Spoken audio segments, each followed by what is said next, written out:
भारतीय जनता पार्टीच्या नेत्यांना पुण्यामध्ये काय मास आलाय माहिती नाहीये। भारतीय जनता पार्टीच्या नेत्यांना पुण्यामध्ये काय मास आलाय माहिती नाहीये। पण यांचे जे पदाधिकारी आहेत ते महिलांवर अरेरावी गुरमटपणा, त्यांचा विनयभंग म्हणजे मोहनलाल धाकडच्या रक्त यांच्यात आलंय का?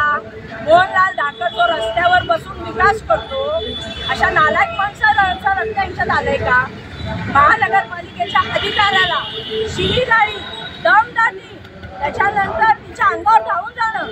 दुसरी केस पोलीस अधिकारी म्हणजे उच्च पोलीस अधिकारी, तिने कंप्लेंट द्यावी विनयभंगाची।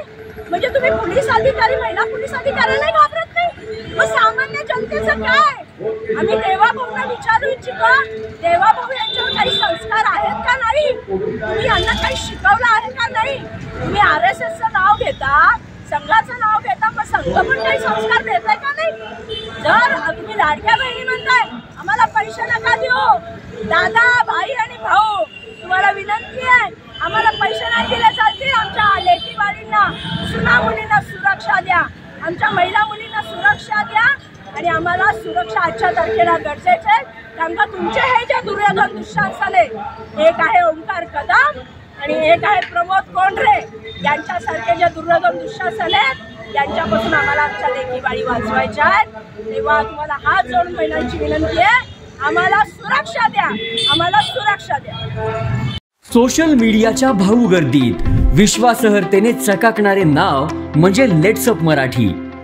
सगळ्यांना, सगळ्या नागरिकांना ती स्पीच, ती लेट्सअप वरील मुलाखती म्हणजे विचारांचा खजिना।